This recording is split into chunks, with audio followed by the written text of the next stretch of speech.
गीता 18 के श्लोक नंबर 62 में भगवान स्वयं कह रहे हैं कि अर्जुन उस परमेश्वर की शरण में जा जिसकी कृपा से परम शांति व शाश्वत स्थान अर्थात सतलोक को प्राप्त होगा।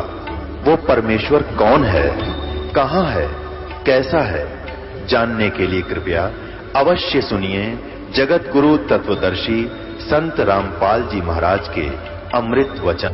नर से तीतो पशुआ की जय गद्दा बैल बनाई, ये 56 भोग कहां मन बोरे की तो कुरड़ी चुगने जाई।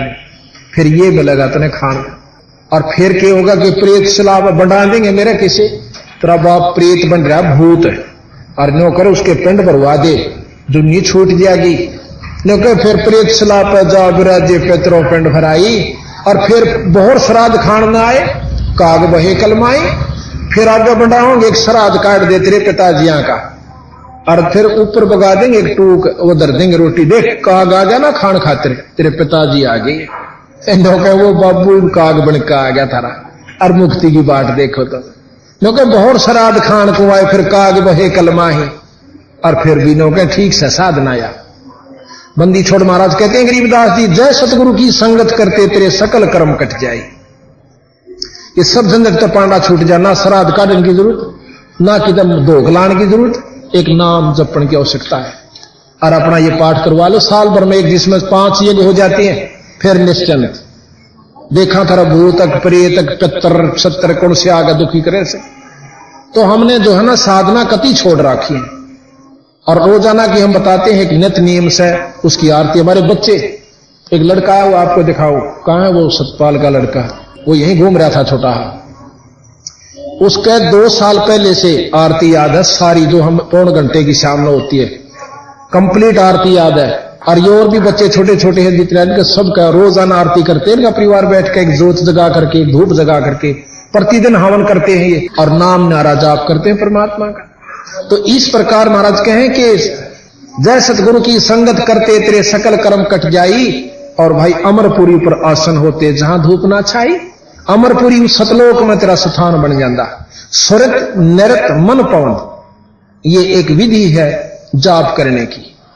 सुरत नृत मन पवन पियाना, इन चारों चीजों को मिलाकर सुरत नृत और पवन, यानी वायु को, सांस को और मन को इकट्ठा करके नाम सहित ये जाप करना हो से। फिर इससे हम अंदर से उस अपनी समाधिस्थ होने की कोशिश, ऊपर को हमारी सुर चलनी शुरू हो जाती है। सुरत नृत मन पवन पयाना, शब्द शब्द समाई, और दास गरीब गलतान महल में मिले कबीर गोसाई। बोल सतगुरुदेव। पूज्य गरीबदास जी महाराज की अमृतमयी वाणी के खुलासे का आज द्वितीय दिन है। तारीख 29/3/1997। परमपिता परमात्मा सतपुरुष स्वरूप कबीर साहब तथा उन्हीं के अवतार बंदी छोड़ गरीबदास जी महाराज की एक विशेष रजा का प्रमाण है कि आज हम उनके द्वारा एक अनमोल शास्त्र जो हमें दिया गया, उसके बारे में अभी तक विशेष प्रचार नहीं हो पाया, क्योंकि हमने इस शास्त्र को इतना गहराई से नहीं खोजा। इसको विद्वानों ने तो एक आम समझ लिया कि ये तो जो है कोई खास शास्त्र नहीं, क्योंकि आम भाषा इसमें, लोकल भाषा जैसे कहो, इसमें प्रयोग की गई है। और 1-2 अक्षर को पढ़ा होगा, छोड़ दिया होगा कि ये तो एक अनाड़ी से मूर्ख से व्यक्तियों की भाषा है, जो कि विद्वानों की भाषा तो संस्कृत होती है। अब संस्कृत का जो प्रभाव है कति कम हो चुका है। भाषा का हम आपको फिर याद दिलाना चाहते हैं, भाषा चाहे संस्कृत हो, चाहे शुद्ध हिंदी हो, फारसी हो, उर्दू हो, या अपनी साधारण भाषा जो हम आपस में बातचीत करते हैं, किसी भी भाषा में, भाषा का कार्य अपने विचारों को दूसरे तक पहुंचाने का ही होता है, बस। इसके बाद भाषा का कोई तात्पर्य नहीं रहता। आगे फिर जो भाषा बोल रहा है, जो भाषा प्रयोग कर रहा है, उसकी शक्ति उसमें काम कितनी कर रही है। किसी भाषा में कोई भी अवसर वहां की मातृभाषा के अंदर कोई भी शब्द जो कहेगा उस अधिकारी के शब्द में उसी भाषा में उतना काम करना है, चाहे हम संस्कृत में बोलें और चाहे हिंदी में। उसी भाषा को, उन्हीं वाक्यों को एक व्यक्ति बोलता उसकी कोई असर नहीं करता, और उसी वाक्य को उसी भाषा में अधिकारी, जैसे कोई भी अफसर हुआ और चाहे राजा हुआ, उन वाक्यों को बोलेगा तो जितनी उसमें शक्ति है वही भाषा आगे जाकर उतना काम कर देती है। तो इस प्रकार महाराज गरीबदास जी की वाणी को, इतने महान ग्रंथ को, जो कि सृष्टि में अपने हिसाब का 1 नंबर का ग्रंथ है, प्रथम ग्रंथ है, नहीं समझ पाए। इसके अंदर विशेषता क्या है कि 4 वेद, 6 शास्त्र, 18 पुराण, महाभारत, गीता जी, रामायण और श्रुति और मोहम्मद धर्म जो कि मुसलमान धर्म है, उन सब का वर्णन विवरण दे करके और साथ में फिर उनके से लाभ तथा हानि बताई कि जो उपासना हिंदू धर्म में चल रही है वह कितना आडंबर है, और मुसलमान धर्म में जो मनमुखी उपासनाएं हैं वह कितनी खतरनाक है। ये सब बता करके फिर अपना रास्ता बताया कि हम साधारण से तरीके से परमात्मा प्राप्ति, पूर्ण परमात्मा की प्राप्ति हम कर सकते हैं। बंदी छोड़ महाराज का बहुत गजब ग्रंथ है, इसको ध्यान से सुने और पढ़े तो फिर अपने आप इसके बारे में जानकारी होती चली जाती है। जब हम शुरू में इसको पढ़ने लगे तो ये समझ में भी नहीं आया था, सत्कर मानना। ये भाषा ऐसे लगती थी कि ये तो उठपटांग सी लिख रखी है, कोई समझ में नहीं आती, ये कह क्या रखा है इसमें। जब हमने इसको पढ़ा और संतों से ज्ञान हुआ, फिर अपना अभ्यास किया, अपने अभ्यास के बाद जो हमें आत्मानुभूति हुई, उसके बाद फिर पढ़ा, उसके बाद इसने अपने आप अपना रास्ता बता दिया। इतनी साधारण भाषा, एक ही दोहे के अंदर मनमाना 4 कथाएं महाराज ने दे दी, पर उन कथाओं की जानकारी जिसको है तो इसको समझ सकता है। ये एक समझो कि कैप्सूल बना दिया या पुड़िया दवाई की बनाकर रख दी। जिस प्रकार जड़ी बूटियों जैसे और शास्त्रों में के वर्णन है, थोड़ा सा समझने के लिए उदाहरण दे रहा हूं, दवाइयों का वर्णन कर दिया जाए। एक दवाई की ऐसी पहचान है, ऐसे पत्ते हैं, ऐसा रंग है, उसके ऐसे फूल आते हैं, उसके इतने पत्ते तोड़कर और दवाई बनाई जाती है। फिर दूसरी का वर्णन, फिर तीसरी का, फिर चौथी का, उन सब का वर्णन दे रखा है इन शास्त्रों में, ऐसे समझो। और इसमें महाराज ने उन सब की पुड़िया गोट दी, पत्ते लिए, दूसरी चीज ली, तीसरी ली, चौथी ली, दवाई बना दी। और दवाई बनाकर इस ग्रंथ साहब में यानी अपनी न्यारी न्यारी शीशियां में भरकर धर ली। अब हमने अगर जानकारी तो करनी है तो ये ग्रंथ पढ़ो, जिसने बीमारी कटवानी है तो यह दवाई खा लो, जिसने डॉक्टर वैद्य बनना है यानी जिसने ज्ञानी बनना है तो इन सब शास्त्रों को पढ़ो, और जिसने आत्म कल्याण करवाना है बंदी छोड़ की वाणी को पढ़ो। और फिर इसमें एक पुड़िया दे रखी है, जो गुरु नाम देता उस नाम ने लेकर अपना काम करो। वो दवाई आपको, क्योंकि शास्त्र भी प्रमाण देते हैं, गरीबदास जी महाराज भी प्रमाण देते हैं कि इस नाम से जीव की मुक्ति होगी। और उस नाम को छोड़कर और मनमुखी नाम चाहे कुछ भी जपते रहें, वो लाभ नहीं देते। और यही कारण है कि हमने नाम लिए हुए भगत दूसरे पंथों से मिले। अब नाम तो हम उन पंथों का नहीं लेना चाहते, सब पंथों के आए हुए हैं। और उनसे पूछा कितने वर्ष से आप नाम ले रखा है कि 20 साल वर्ष से, कोई 15 वर्ष से, कोई 8 वर्ष से, कोई 7 वर्ष से, कोई 3 वर्ष से। कोई उपलब्धि हुई? कुछ नहीं हुई। साधना नहीं की होगी आपने, कहने लगे हमने साधना में कसर नहीं छोड़ी। वो 3 घंटे बताते हैं बैठने के लिए, हमने 6-6 घंटे बैठकर देख लिया और 2-2 वर्ष तक लगातार, लेकिन उपलब्धि कुछ नहीं हो पाई। अब भाव ये है कि उपलब्धि क्या चीज है। जैसे हमने बीज बो दिया, बीज बोने के बाद उसकी उपलब्धि होती है। बीज बोया, पहले वो समारा, उसमें बोने के काबिल किया, उसके बाद उसमें बीज डाला, बीज डालने के बाद मेहनत शुरू होती है। अब सत्संग के काम करे से सबसे पहले सत्संग हमारे अंतःकरण को साफ करता है, हमारे खेत न समारा है। खेत समारे पाछा आत्मा में प्रबलता होती है, आत्मा में जिज्ञासुता बढ़ती है कि हम नाम उपदेश लेवा। अब फिर हम नाम लेने चलते हैं, नाम लेने जाते हैं, नाम ले आते हैं। संतों ने नाम को बीज लिया है। अब बीज बो दिया, बीज बोने के बाद वो कहा जाता है कि इसकी भाई संभाल रखना। के रखना? पानी समय पर डालना, इसमें घास फूस हो जावे तो उसको काटना पाड़ना, और पशु पक्षियों से इसकी रक्षा करना। और फिर ये उपलब्धि देगी आपको, इसके पत्ते आएंगे, फिर बड़ा हो जाएगा वृक्ष, फिर फूल और फल देगा। अब हमने ये कथाएं सुन रखी कि नाम बीज बोए पाछे वो उग्या करे, उग के वो फिर फल देगा।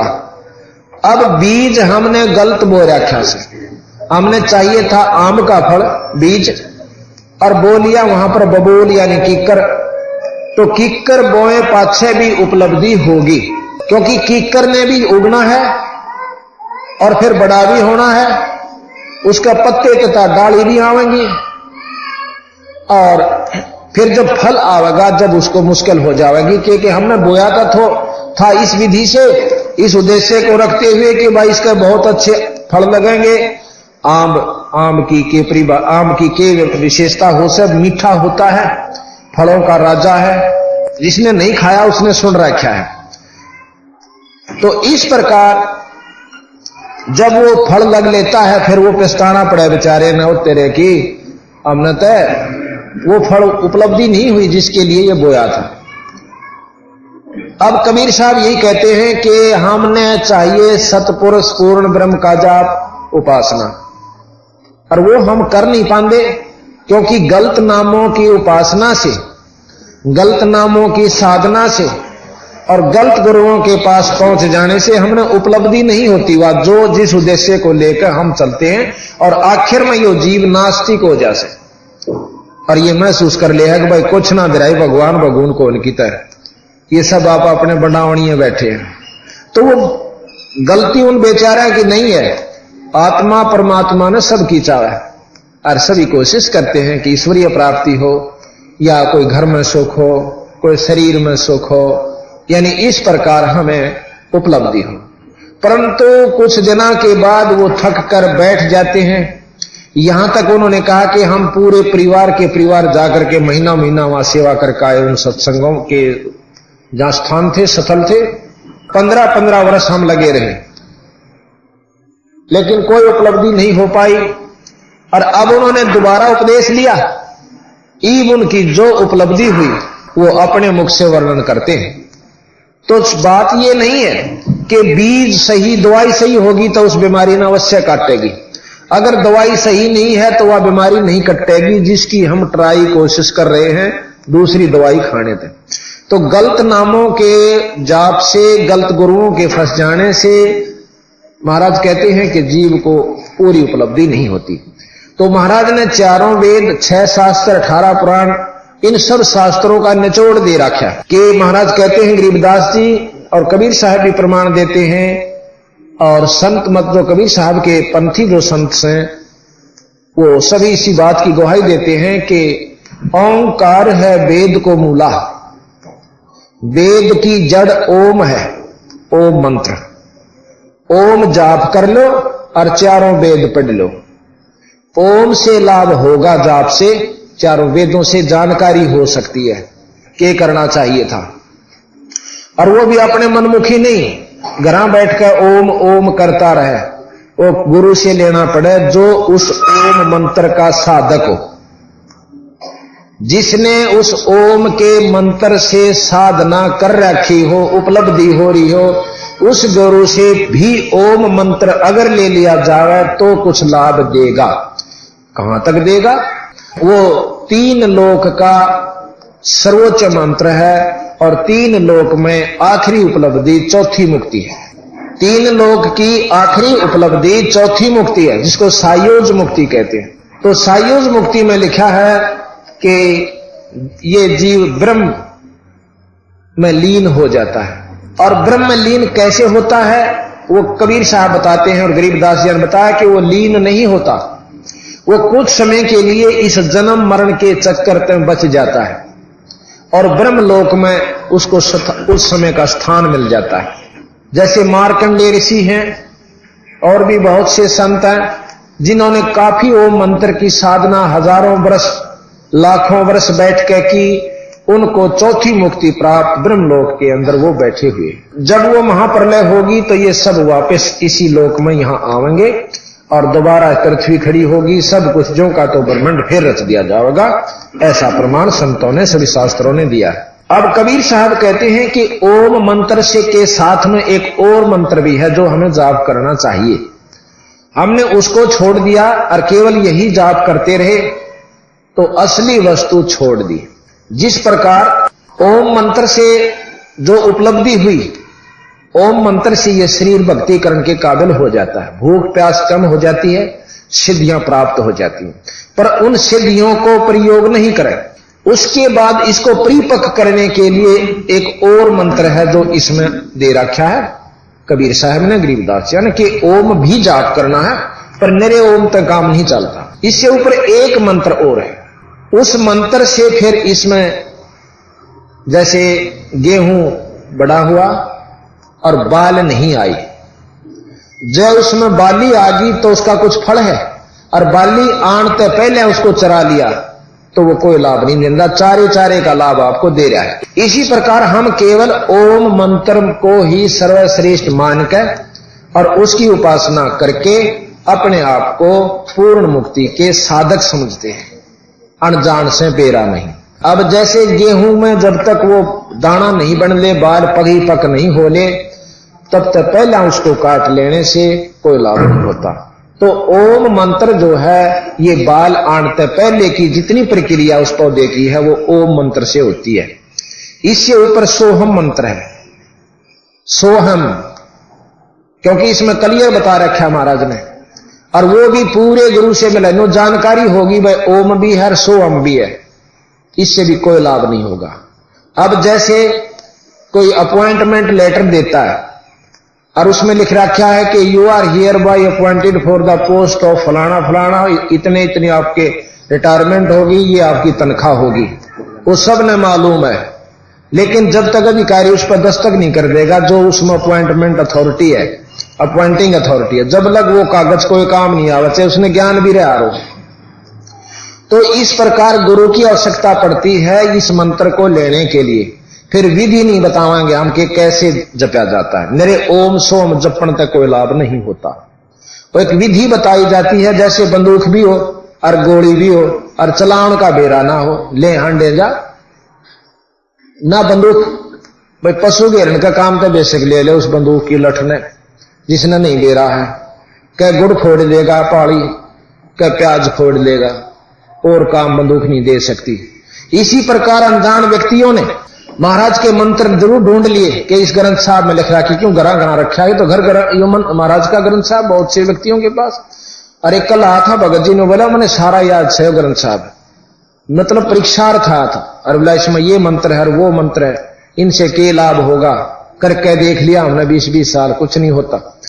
अगर जब विधि सही नहीं मिली, बंदूक ले जा गोली ले फिर जा, उसका काम नहीं करती वो। इसी प्रकार जब इसको गुरु मिलेगा तो वो बता देगा कि इस मंत्र ने नू जपना भाई, और फिर वो काम करे, वैसे बात नहीं बनती।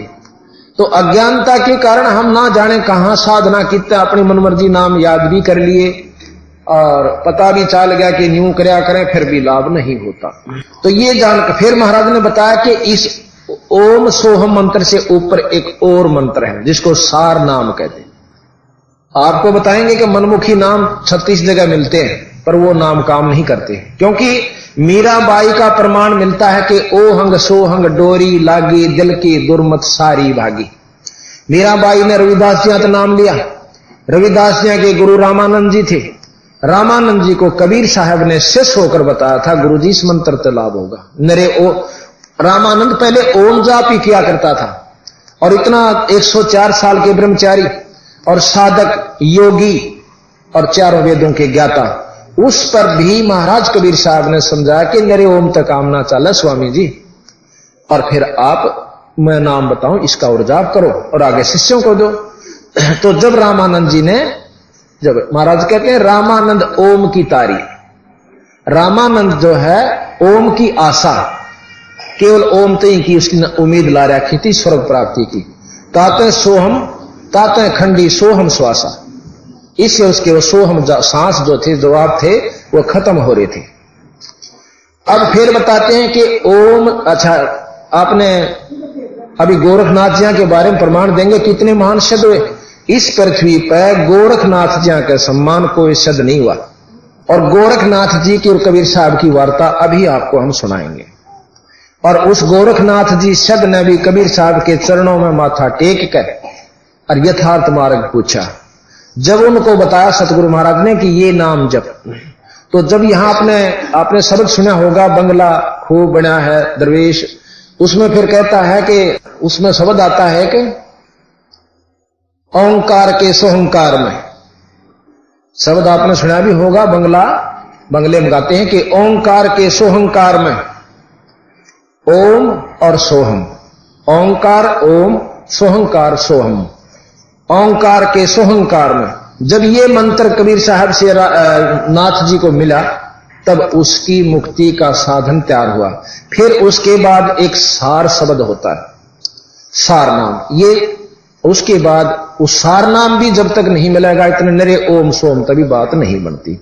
अब इतना गजब भेद सतगुरु गरीबदास जी और कबीर साहब ने हमें दिया। और ओम नाम और नाम आप कहीं भी ले लो, कोई भी नाम, कोई कुछ दे रहा है, कोई कुछ दे रहा है, कोई कुछ दे रहा है, तो दवाई वही काम करेगी जो जिससे प्रमाणित सैकड़ों संत उस नाम का जाप करते हुए बताते। नानक जी कबीर साहब के शिष्य हुए, नानक देव जी, इनका भी अभी प्रमाण आपको देंगे। इन्होंने भी अपनी वाणी में लिख रखा है कि सतनाम सोहंग सारा और सुमर सुमर हो भव से पारा। तो इन्होंने सतनाम जो है, सतनाम जपन की चीज नहीं है, उस ओंग और सोहंग जो मंत्र है, ओम कहो सोहंग सोहम कहो, ओम सोहम कहो, ओहंग सोहंग कहो, ओंकार सोहंकार कहो, मंत्र वही है। भाषा का बोलन का और उच्चारण का फर्क अंतर है। तो उस मंत्र से ये कह मेरी मुक्ति हुई। और इसे महान संतान है जो प्रमाणित देते हैं कि हमने उनसे, फिर धर्मदास जी जो कबीर साहब के प्रत्यक्ष शिष्य हुए वो भी इसी मंत्र का जाप बताते हैं। और साथ में कबीर गरीबदास जी महाराज प्रत्यक्ष नाम लिया कबीर साहब थे, उन्होंने भी लिख रहा क्या है कि सतगुरु महाराज ने ये नाम दिया। और फिर इससे ऊपर जो वस्तु वो गुप्त गुरु के पास होती है, और जब तक वह नहीं मिलेगी गुरु से इतने वो नरे ओम सोम के मंत्र से भी जीव मुक्त नहीं हो सकता। और इन मंत्रा न छोड़ के अगर कोई और जाप कोई पंथ देते हैं तो कबीर साहब ने लिख रहा क्या कि वो काल के प्रभावित होकर के वो मंत्र दिए जा रहे। अब दवाई वही काम करती है जो प्रमाणित है कि फलानी बीमारी के लिए ये दवाई काम करती है तो वही काम करेगी, बाकी और जड़ी बूटी कूट कर खाने में कतई असर नहीं होगा। और आखिर में वो ये समझेगा कि भाई ये मैं वैद के गलत फंसा हुआ हूं, फिर और कोशिश करता है। और जब सर्व में दवाई ठीक मिल जाए तो वो निश्चिंत हो जाता। अभी हम आपको बताएंगे रामानंद जी कितने महान योगी थे। और कल भी कल प्रकरण दिया था आपको रामानंद जी के बारे में। तो रामानंद जी ने जब ज्ञान हुआ यथार्थ के मैंने तो खाम खा जन्म बर्बाद कर दिया योग साधना कर करके, असली वस्तु इब्बी भी मुझे हासिल नहीं हो पाई। तो वहां कबीर साहब ने अपनी शक्ति से वो सभी लोग दिखाए, परलोक दिखाया, सतलोक दिखाया। वो दिखा करके फिर वापस महाराज को रामानंद जी को जब अपने शरीर में छोड़ दिया तो तब क्या शब्द उच्चारण किए कबीर साहब के बारे में उस 104 साल के योगी ने। बोलत रामानंद जी सुनो कबीर करतार। रामानंद जी कहते हैं कि हे भगवान कबीर, हे कबीर परमात्मा, आप मेरी सुनो क्योंकि आप ही भगवान हो।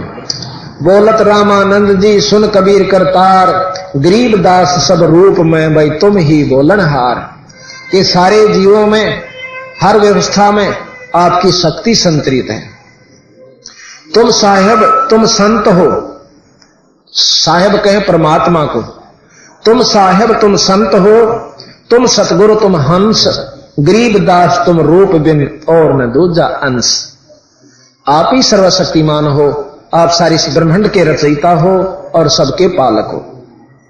और फिर साथ में वही रामानंद जी की बात कैसे कि मैं भक्ता मुक्ता हुआ, मैं आपका भक्त, मैं आपका सेवक। इतने महान ऋषि और वो 5 साल के कबीर साहब का आज्ञा यूं कहें, मैं भक्ता मुक्ता हुआ, किया कर्म कुंद नाश, और गरीब दास अवगत मिले, भाई मेटी मन की बांस। अविगत मिले, जिसकी कोई गत नहीं जानता उसको अवगत कहते हैं, जिसकी कोई महिमा लीला को नहीं जान सकता उसको अवगत कहते हैं। फिर साथ में क्या बताया कि दोहू ठोड़ है एक तू, दोहू ठोड़, सतलोक में भी और यहां मनुष्य रूप में भी आप ही आए हो। दोहू ठोड़ है एक तू, भया एक से दो, यानी परमात्मा से शरीर धार का आप यहां आ गए। दोहू ठोड़ है एक तू, हुआ एक से दो, गरीब दास हम कारणे उतरे हो मग जो। मग कहें रास्ते को और जोए वहां से चलकर आप आए हो हमारे लिए। मैं नगदी बाणी कहूं और जिनसी राखी झांप, गरीब दास इस महल में नाब नासी का माप। एक विधि बता रहे हैं कि इस शरीर के अंदर ऐसे सुमरण कीजिए, नाकी पर झांकी लगी और झांकी बीच द्वार, गरीबदास उस महल चढ़ के उतरो परले पार। ये प्रमाण सतगुरु गरीबदास जी महाराज दे रहे। अब हम आपको गोरखनाथ जियों के बारे में जानकारी देंगे कि महाराज की कबीर साहिब की और गोरखनाथ जियों की कैसे गोष्ठी हुई। पहले मैं आपको वैसे उदाहरण समझाऊंगा मोटा मोटा, फिर इसमें महाराज की कबीर साहब की वाणी के द्वारा आपको समझाएंगे और गरीबदास जी की वाणी भी प्रमाण देती है। एक समय गोरखनाथ जी काशी में आए। अब सद पुरुष जब चाहे प्रकट हो सकते हैं। कई भाइयों को ये वहम हो जाता है कि गोरखनाथ जी कब हुए, कबीर साहब जी कब हुए। एक समय की बात है, एक संत के पास हमारे भूरी वाले महाराज हुए हैं छुडानी में, मेले पर गोपीचंद भर्तरी आए। आते किस रूप में ना बेरा किस रूप में आ जा, मंगते के रूप में आ जा, कि कोई भी रूप ना आ जाए, पर वो जान सकते इसको ज्ञान है कि ये कौन है। वो बैठ के उनकी कुटिया में, वो और किसी नहीं बढ़ दिया करते। वह आए जब उन्होंने मना नहीं किया कि आने दो इनको, और बूढ़े बूढ़े लत्ते पाटे से और दाढ़ी सी बड़ी हुई। जब वो जा लिए, जब शिष्यों ने पूछा महाराज ये कौन थे, अब ये गोपीचंद भर्तरी थे। भाई ये महाराज हम तो दर्शन कराओ, करो थे दर्शन, और के दर्शन क्यों करके रहा, देखे नहीं तुम, हम तुम तो मिला हो, मिलने उड़ा पाछे में बैठे हैं मंदिर का पछले कान। वो गए बाजे, वहां जाकर देखे हैं कि दो संत रूप में बैठे हैं, लाल कपड़े पहने आराम से। वो नहीं थे जो उन्होंने उस रूप में देखे थे। वो घूम घाम का आगे नो बोले महाराज जी वहां तो संत को नहीं, वो गोपीचंद भर्तरी था को ना, वह थे अक वो देखे नहीं तुमने, वो बैठे थे दो लाल कपड़े में। अक वो तो जी वह ना थे, अक वह थे, वह इतनी देर में संत करा के खेल कर ले। इस प्रकार और भी कई प्रमाण मिलते हैं। तो गोरखनाथ जी कबीर साहब से आकर मिले, रामानंद जियों से मिले। कबीर साहब तो बहुत छोटे थे और कहने लगे मेरे साथ आप ज्ञान चर्चा कीजिए। आप इन लोगों को बेवकूफ बना रहे हो, आपके पास साधना नहीं है, आप सतमार्ग नहीं दर्शन कर रहे, आप इतना बड़ा पंथ चला बैठे और आपके पास वस्तु नहीं है। मैं बताऊंगा, और ऐसे नहीं बताऊंगा, सारे साधु समाज और भक्तों के सामने तेरी बेइज्जती करूंगा, और जब सा हार जाएगा वो चेला बन जाएगा। अब रामानंद जी के पास सिद्धि शादी तो थी ना बेचारे, दो विशेष मतलब भाई इतना जरूर दे रहा था कि वो गोरखनाथ पूर्ण शब्द है, और लोग सिद्धि ने ज्यादा पसंद करे हैं, भक्ति ने थोड़ा। अब कोई हम कितना ज्ञान कच देर, कोई यहां बैठकर इसका छत का सर ला दे उल्टा आ जाता, सब देश उसकी गेल हो लेगा कि उसे संत। और संत नो कहे वो तो पशु समान है, पक्षी नहीं उड़ जाते, उनको सिद्धि दे रखी भगवान ने, पग पर ला रखे हैं उनके करणी अनुसार, उड़ जाते हैं। और उन करने के लिए उसको सिद्धि दे दी, आकाश से उड़ जाई। एक सीधी जल पैर ना लाई, एक सीधी ऐसी जो पानी का पानी नहीं लागे, गार नहीं लागे, रेता नहीं लगे। तो हमने सोचा इसके साथ साधु तो हो ही नहीं सकता, तो छोड़ के वो सिद्धियां से काम नहीं चलता, आत्म कल्याण नहीं होता। तो यही कारण हुआ रामानंद जी हाथों भर ली, क्योंकि भी इतने बड़े समाज में चैलेंज तो उठना ही पड़े, पर घबरा रहे बहुत ज्यादा। कबीर साहब ने बोले जी की बात है ऋषि जी, गुरुवर आज चिंता में कैसे है? अब चिंता केस है कबीर भाई, बात न्यूस है कि गोरखनाथ जी आए हुए हैं और उन्हें डंका बजवा रखा सारी काशी में कि भी मेरे साथ गोष्ठी करो और जो आर जाए। और भाई आपने बेरा है गोरखनाथ की ऐसी शक्ति तो सिद्धि देख सह कोनी ने, वो भक्ति मारी श्रेष्ठ से, पर कौन सुने भक्ति ने। कबीर साहब ने बोले अब चिंता मत करो गुरुजी, आप चलो। अब निश्चित समय पर चले गए, वहां पर गोष्ठी तैयार हुई, बहुत संगत बैठ गई आके। एक बहुत बड़ा सिद्ध महात्मा रहा है और रामानंद जी को चैलेंज कर रखा है। गोरखनाथ नहीं बताया उन्होंने, बाद में बताया संतों ने, सतगुरु महाराज ने। तो गोरखनाथ जी ने अपना त्रिशूल गाड़ लिया साथ में और बैठ गए। ऊपर रामानंद जी बैठ गए, नीचे कबीर साहब बैठ गए। जैसे ऊपर स्टेज बनी हो गुरु के चरणा में, छोटे से 5 साल के 7 साल के कबीर साहब बैठ जाते हैं, 7, 8, 10 साल के। तो गोरखनाथ जी ने प्रश्न किया कि भाई रामानंद जी आप मेरे से बात करो। तो कबीर साहब खड़े हो गए, छोटे से बच्चे नो बोले स्वामी जी प्रथम मेरे साथ बात करो और पाछे मेरे गुरुजियां तो बात करिए। अब इस बात ने सुनकर गोरखनाथ जी पहले तो हंसे, ने बोला रे काल का बालक, हर सवाल जवाब मेरे साथ, और वो भी गोरखनाथ सिद्ध से। ने बोला जी कोई बात ना, बात करने में कोई डर नहीं होती। तो कहने लगे भाई न्यू नहीं बात बनती, ऐसे कर तो मेरे साथ आ। वो त्रिशूल गाड़ रखा था, गोरखनाथ जी अपनी सिद्धि शक्ति से उड़ के और उस त्रिशूल के ऊपर जम जाते, इतने ऊंची पर डट जाते, ऐसे बैठे आराम से। और सारी संगत नो अथड़ी पीटर जय बोला, जो कर खागर बिड़ानी हो या करें। ये संगत ने ज्ञान तो होता है नहीं, बेचारी ने भोले बड़े जीव होते हैं। कबीर साहब कहने लगे नाथ जी ये तो बालका के खेल होश है, ये तो जादूगरी से दिखा दे खिलौने, ओडे गोली मुंह में दिया कर, ओड पत्थर काट दे, वो सिद्ध हो गया क्या, मुक्ति हो जाएगी उसकी। एक टोकरी ही माथ देगा कबूतर बना दे, ये सिद्धि से काम नहीं चलता। आत्म कल्याण का मार्ग कुछ और होश है, अगर वो बेरा हो तो ज्ञान संगत ने दो, फिर हम जाएंगे। तो गोरखनाथ जी ने बोला तुम्हारे पास कुछ नहीं है। क्यों? गोरखनाथ की समर्थन में से हजारों आदमी जिसने सिद्धि देखी नो कहा देखा महाराज जी तयूस है। कबीर साहब ने सोची लाता के भूत बाता तो नहीं मानना करते। उसी समय अपनी गोज में कुकड़ी होया करे ना, काचे सूत की छोरी बहू बुढ़िया काट्या करती पहला, ईद तक हर नहीं रहे वो चरखे, वो काचे सूत की कुकड़ी इतनी मोटी हो जाए, वो मन माना 200 से 150 फुट का तार होया करे लंबा कच्चा सूत का, उसका एक सिरा पकड़कर वह कुकड़ी ने बगा दी, वह रील हो सफेद धागे की, वह उड़ती बहुत बड़ी लंबी होगी, अरण्यों का नो धागा लंबा खड़ा कर दिया। कबीर साहब वहां से उठे और उसके ऊपरी सिरा पर जा बैठे। नो बोले नाथ जी अब यहां आइए। ठीक है भाई, बराबर में होया करे गोष्ठी तो यहां बैठ कर कीजिए। ये कोई बड़ी बात नहीं थी, गोरखनाथ भी जा सके थे ऊपर, क्योंकि वो तो बहुत बड़े सिद्ध हुए। सिद्धि क्या चीज है? कोई साधना कर लेने से उसकी उपलब्धि जो हो सिद्धि कवा। अब इंजीनियरों ने मैकेनिकों ने इस घड़ी की सिद्धि कर रखी है कि चाबी भर दे और या चालें जाएगी, जितनी चाबी इसमें भर रखी है इतनी चला गया, सिद्धि है। पर चुंबक ला दे यहां पर, ये जो की तो जाम हो जाएगी। इसी प्रकार कबीर साहब एक चुंबक थे, गोरखनाथ जी की सिद्धि कति खत्म होगी और नीचे बैठ गए। और समझदार की यह खास बात है, जैसे आपको कल बताया था कि रामानंद जी ने इतना पता चला था कि ये तो पूर्ण संत है, और एक जुल्हे का छोरा और 5 साल का, और वो बात बतावा जो कि मैं अंदर आंख से देख रहा हूं, और बाकी मेरे 1400 चेले बैठे, इनने जानकारी भी नहीं। तो उसी समय रामानंद जी ने कबीर साहब को जुल्हे को नीच जाति का कहे थे, जिसको छाती का लगा लिया था, उन्होंने समाज नहीं देखा, उन्होंने ज्ञान को प्रधानता दी कि परमात्मा किसी रूप में भी आ सके।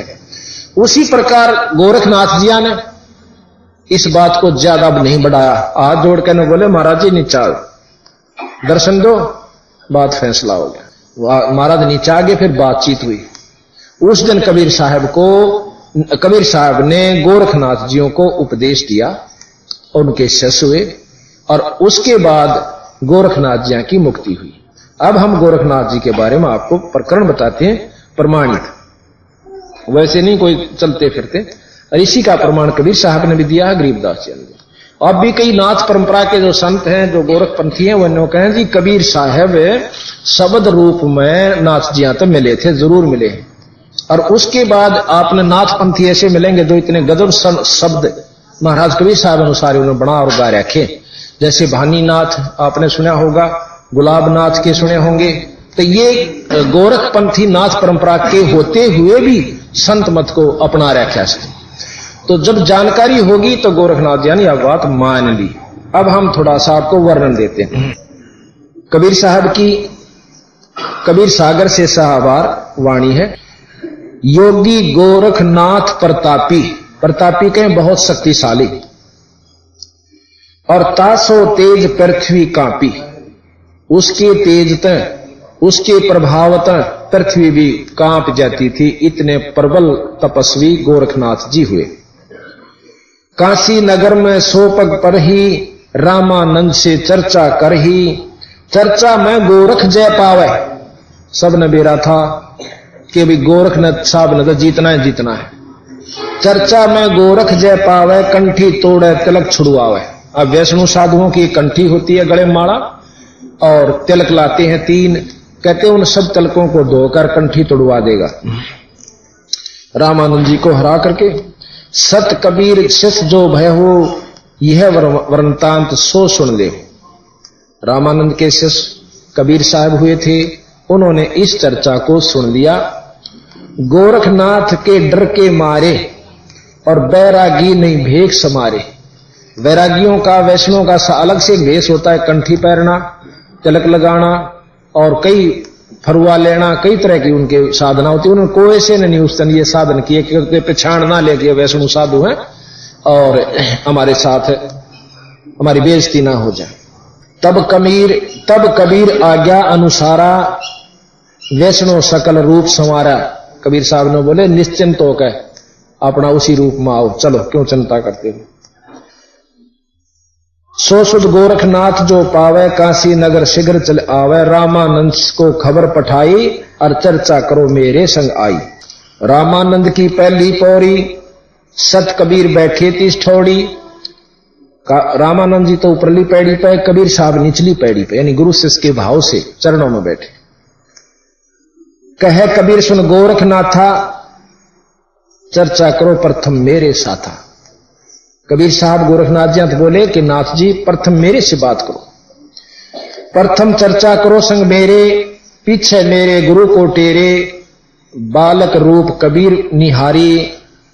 तब गोरख ये वचन उचारी। छोटे से बच्चे के रूप में और बंदी छोड़ कबीर साहब को देख के तो कबीर और राम और गोरखनाथ जी ने बोले रे काल का बालक और चर्चा मेरे साथ। तो के बोले कि तू कब तक बैरागी हुआ, कब तक वैष्णु हो गया। तो बंदी छोड़ कबीर साहब ने कहे जब तक तेरा ब्रह्मा था ना विष्णु था, और ना शंकर जी थे, और ना तेरी धरती थी, ना आसमान था, ना 21 ब्रह्मांड थे, मैं जब का सू भाई। अब इसका विवरण आपको विधि से देवांगे, ध्यान से सुनिए। कब के भये बैरागी कबीर जी, कब के भये बैरागी। अब कबीर साहब उत्तर देते हैं, ये प्रश्न गोरखनाथ जी करते हैं। कबीर साहब उत्तर देते, नाथ जी जब से भय बैरागी, मेरी आद अंत सुध लागी। दूधों कार आद का मेला, नहीं गुरु ना ही था चेला। जब का तो हम योग उपासा, और तब का फिरो अकेला। जब धूंधोकार था या कुछ भी नहीं था, उस समय के हम योगी भी हैं और सारी साधना सिद्धियां हमारे पास थी, और यहीं से ये ज्योत निरंजन हमारे से तप करके लेकर आया। इसने 21 ब्रह्मांड का राज हमारे ले रखा है, जिसमें 3 देवता प्रधान बना रखे हैं, ब्रह्मा विष्णु महेश। इस 3 लोक का उनको राज भी रखे। धरती नहीं जद की टोपी दीना, और ब्रह्मा नहीं था जब का टीका, और शिव शंकर से योगी ना थे जद का झोड़ी सिक्का। द्वापर की हम करी फावड़ी, त्रेता को हम दंडा, सतयुग मेरी फिरी दुहाई, कलयुग फिरो नौखंडा। गुरु के वचन साध की संगत, अजर अमर घर पाया, कहे कबीर सुनो हो गोरख, तब हम तत्व लखाया। तत्व कहें सार भेद को, यथार्थ चीज हमने जीवों को आके बताई। गोरखनाथ जी उस बालक के मुख से ये वचन सुनकर दंग रह गए तथा मानवश बोले कि तेरी के उम्र से बावड़ा, इतनी ऊंची बात मत कहा। तो कबीर साहब ने ये शब्द कहा, जय कोई बूझे बावरा के केस है उम्र हमारी, असंख्य युग पर ले गए हम तब के ब्रह्मचारी।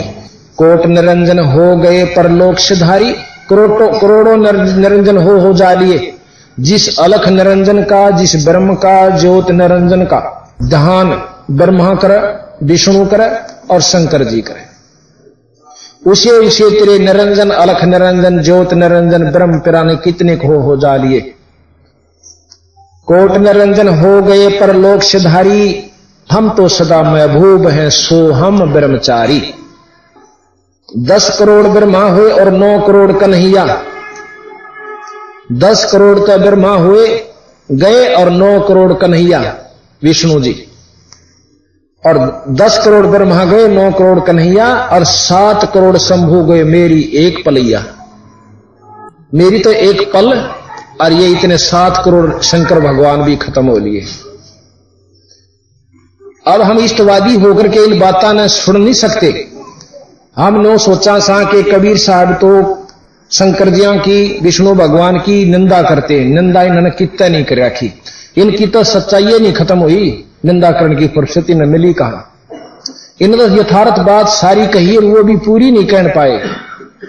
अब ये शास्त्र प्रमाण दे हैं कि तीनों देवता खत्म हो जाएंगे जब महाप्रलय होगी, तो इन्हें क्या गलत कह दी।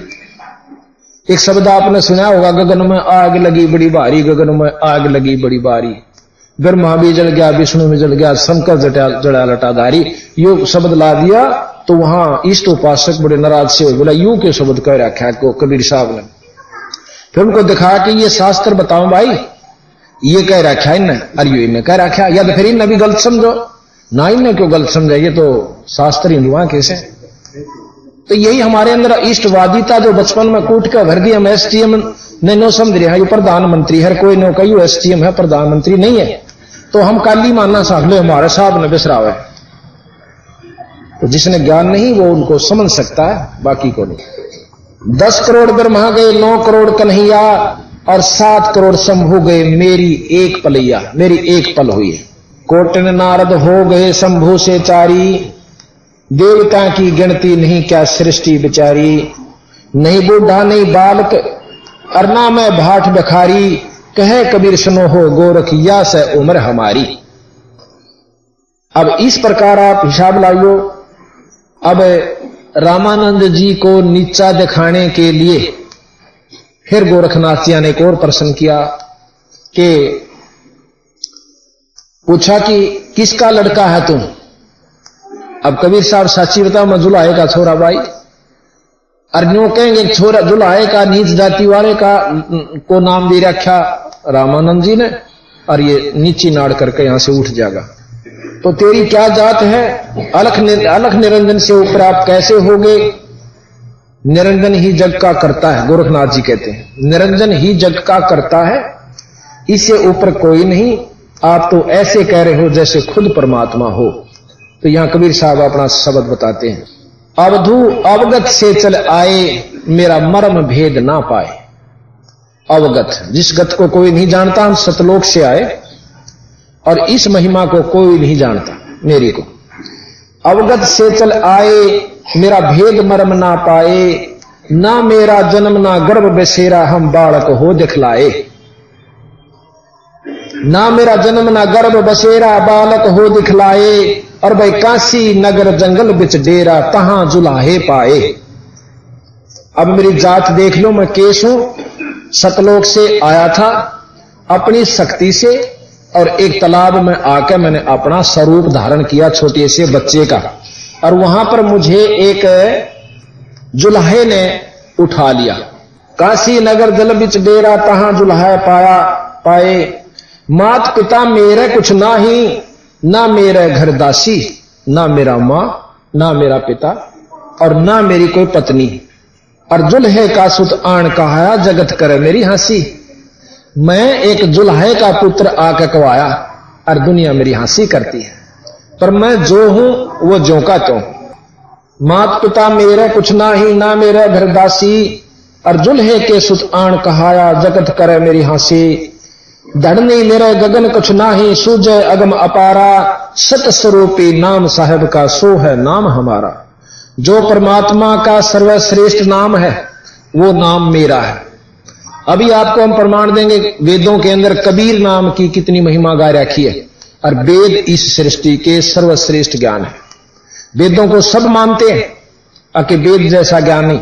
अब उसी वेद के अंदर आपको हम कबीर नाम की महिमा का वर्णन सुनाएंगे, दिखाएंगे और टीवी पर भी इसका जो का तो आपको प्रमाण देंगे, ताकि कोई भ्रम में ना रहे कि आने वाले समय के जो बच्चे और हमारी संतति होगी ये यथार्थ ज्ञान को पकड़ के अवश्य न महसूस करेगी कि यथार्थ ज्ञान यथार्थ ही होता है। कहते हैं सत स्वरूपी नाम साहेब का सो है नाम हमारा।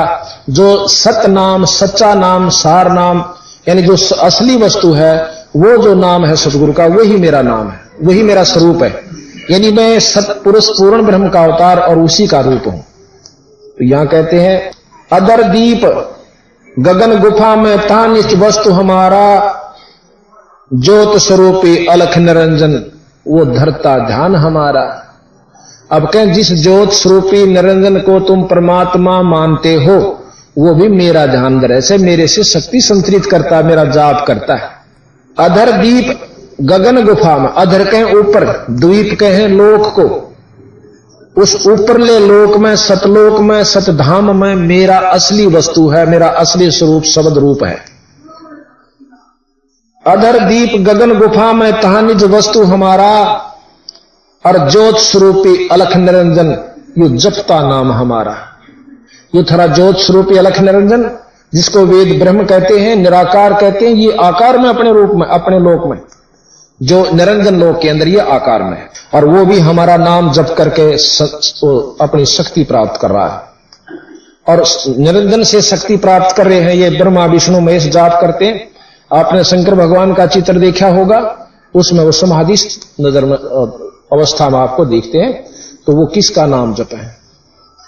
कबीर साहब महाराज गरीबदास जी कहते हैं शिव के ऊपर और है जाका धर ले ध्यान। इस शिव जी तो ऊपर और एक शक्ति है, उसका ध्यान तुम धरो, तुम भी इनके बराबर की शक्ति प्राप्त कर सकते हो। पर हमने इन बेरा हो क्या है कहा, हम तो माता मसणिया इतना सुलझ देवता ही और पितर भूत ये ना जिन जनते मारे कनागते ना पूरे हमते ऊपर चाला कैसे। तो ऐसे सत्संग में आओ तो हमें ज्ञान हो और उस वस्तु को हम प्राप्त करके आगे चालन की तैयारी करें। हाड चाम लहू ना मेरे हूं सतनाम उपासी। ना मेरा हाड, ना चाम, ना मांस, मेरा शरीर तेज पुंज का, कबीर साहब कहते हैं। और सत नाम की उपासना करता हूं, उसी नाम की जो कि अभी आपको बताया। और उस नाम के जपने से हमारे अंदर वो ज्यों की तो शक्ति बनी रहती है। और तारण तरण अभय पद दाता कहे कबीर अविनाशी। तारण तरण यानी यहां से मैं मुक्त करने वाले बंदी छोड़ कबीर साहब वो हमारे को अपना ज्ञान देते हैं। अब हम आपको थोड़ा सा, अब कबीर साहब से नाम लेकर के गोरखनाथ का अर्थ हुआ। अब नानक जी के बारे में आपको ज्ञान बताएंगे कि नानक साहब भी कबीर साहब के शिष्य हुए। आप ऐसी ऐसी बात सुनोगे कि एक बार तो ऐसी मन स्वीकार नहीं करता उस बातों को कि ये बात कद हो सके। कबीर साहब तो एक भगत, मुश्किल से हम इनको भगत मान्या करते, मुश्किल से, नहीं तो कवि के रूप की संज्ञा दे करके उसको समाप्त कर दिया करते। ये तो कवि हुआ ऐसे एक छोटा सा। और जब इनकी लीला और महिमा का आपको ज्ञान होगा तो और महापुरुषों को जिनको आप भगवान की संज्ञा में लेते हो उनकी इनकी लीला सुनकर वो फीकी पड़ जाएंगे अपने आप। आप सुनता ध्यान से सुनिए, 7 दिन में आपको वो चीज मिलेंगी जो आज तक नहीं सुनी होंगी। काशी नगर जंगल बिच डेरा तहां जुलाहे पाए। मात पिता मेरे कुछ नाही, ना मेरे घर दासी। जुल्हा के सुत आन कहाए भाई जगत करे मेरी हंसी। बंदी छोड़ कबीर साहब ने बोले कि मैं मेरी जात देखो, मैं आया सतलोक से अपनी शक्ति से और एक बालक के रूप में लहर तारा तालाब के अंदर एक बच्चे के रूप में प्रकट हुआ और वहां पर एक कांसी के जुल्हे ने मुझे उठा लिया। अब आप देख लो मेरी जात के बनेगी। जुल्हे का पुत्र मुझे कहा गया, मुंह बोला पुत्र था तो जुल्हा मान लो, और वैसे मैं परमात्मा सु भाई, अनंत कोट ब्रह्मांड का मालिक। धड़ नहीं मेरा गगन कुछ ना ही, सूझ अगम अपारा, ना मेरा शरीर है, तेज पुंज का शरीर सतगुरु का था। सूझ अगम अपारा और सत स्वरूपी नाम साहेब का, सो है नाम हमारा। के सत स्वरूपी जो नाम है वही जो परमात्मा सतपुरुष का असली नाम है, वही सतनाम मेरा नाम है। यानी कबीर नाम की महिमा आपको वेदों में भी हम बताएंगे, वेद दिखाऊंगा। शाम वेद के अंदर खुद शंकर भगवान पार्वती जी शंकर भगवान से पूछा से कि हे स्वामी, आप कई बार कबीर नाम का उच्चारण करते हो कि एक बहुत अच्छे परमात्मा कबीर हैं, वो कबीर कौन है? उसकी महिमा श्याम वेद के अंदर जो की तो प्रश्न उत्तरी दे रखी है, वो आपको समझाएंगे, दिखाएंगे। तो यहां कहते हैं कि सत स्वरूपी नाम साहेब का, सो है नाम हमारा। और फिर कबीर गोरखनाथ जी ज्योत निरंजन अलख निरंजन के उपासक हैं। हमारे गांव में एक नाथ परंपरा का आश्रम है, हम छोटे छोटे थे, वो संत आ करते भिक्षा लेन, तो मोगरा दरकन देवड़ी के ऊपर ने मारा करते खड़कांदे अलख निरंजन।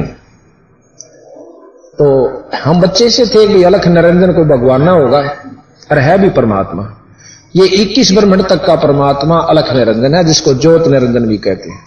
इसको काल कहा संतों ने। काल क्यों कहा? कि ये दुनिया को पैदा करे और मरवावे, पैदा करे और मरवावे, और फिर उस अंश जीव के हंस वासना को तपस्या पर भून कर खावे। यह बात नई सुनने वाले का नहीं जचती कि ऐसा नहीं हो सकता। क्यों? हमारे ग्रंथों ने, शास्त्रों ने ऐसे ढंग से मोल्ड करके धर दिया, हम कोई वस्तु न मानने तैयार नहीं, चाहे सच्ची भी हो। क्यों? इन शास्त्रों को आप पढ़कर देखोगे, कोई से में कोई से की बात सही नहीं जचती। आपको आज शिव पुराण भी पढ़कर सुनावांगे और विष्णु पुराण भी सुनावांगे, कुछ अंश थोड़े थोड़े। उनमें शिव पुराण में तो शिव जी को ही सर्वशक्तिमान मान कर विष्णु को अंश बता रखा, नौकर अनुचर उनके बहुत, और विष्णु पुराण में शंकर जी को उनका बहुत छोटी इकाई का माना। फिर हम बताएंगे कबीर साहब ने क्या बताया और जो का तुम पाया। तो कहते हैं ज्योत स्वरूपी अलख नरन अगर दीप गगन गुफा में तहां निज वस्तु हमारा, और ये ज्योत स्वरूपी अलख निरंजन जपता नाम हमारा। हाड चाम लो हूं ना मेरे, हूं सतनाम उपासी, और तारण तरण अभय पद दाता नो कहे कबीर अविनाशी। कि मैं तो इस सृष्टि को पार करने के लिए आया हूं, और जिन्होंने मेरे नाम का जाप किया, मेरे अनुसार मेरे अनुयायियों शिष्यों से लेकर के, वो मुक्ति को प्राप्त हुए। तो फिर गोरखनाथ जी ने फिर प्रश्न किया कबीर साहब ने, बोले हे महाराज, आप तो ये तिलक भी ला रहे हो, वैष्णु साधु बन बैठे और कंठी भी पहन रहे हो। ने बोला गुरु जी ने जो बेस ही न दे दिया उन्होंने ले लिया, पर इन तो कुछ आसरा ना होता। कंठी पैर ला, चाहे तिलक ला ले, इससे कोई लाभ नहीं होगा। चाहे लाल लतड़े भी पैर ला, ढाडी भी रखा ले, जटा भी बढ़ा ले। वस्तु नाम से कमाई होती है, और नाम की कमाई नहीं बनी तब कोई फायदा नहीं। पर असलियत में सुन ले, मैं केस हूं। क्या बताया?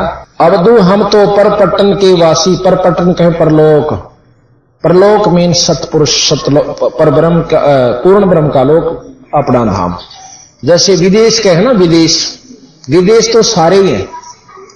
मैं विदेश से आया हूं। विदेश कौन से विदेश से आए हो? यहां परपट्टन समझो, विदेश परलोक। तो परपट्टन पंदी छोड़कर अपने धाम की तरफ इशारा है, पूर्ण ब्रह्म के लोक, सतधाम सतलोक की तरफ। अब सतधाम का आपको वेदों में दिखावांगे। सतधाम लिखा है सतपुरुष पूर्ण ब्रह्म का, परमात्मा का जो जिससे सारी सृष्टि चेतन है, उसका परब्रह्म सतधाम लिख रखा है वेदों में। और दूसरे जो उपासक हुए हैं संत, वो नो कहें परमात्मा का कोई आकार कोई लोक नहीं है, और वेद को सबसे अच्छा ज्ञान वही मानते हैं, और फिर वेद को भी फेल कर देते हैं कि परमात्मा का कोई लोक नहीं कोई धाम नहीं। तो ये ज्ञान उलझाने से उलझ गया, सुलझानिया नहीं मिला। बंदी छोड़ कबीर साहब ने, गरीबदास जी ने सुलझाया इस ज्ञान को, किसी को बुरा नहीं बताया।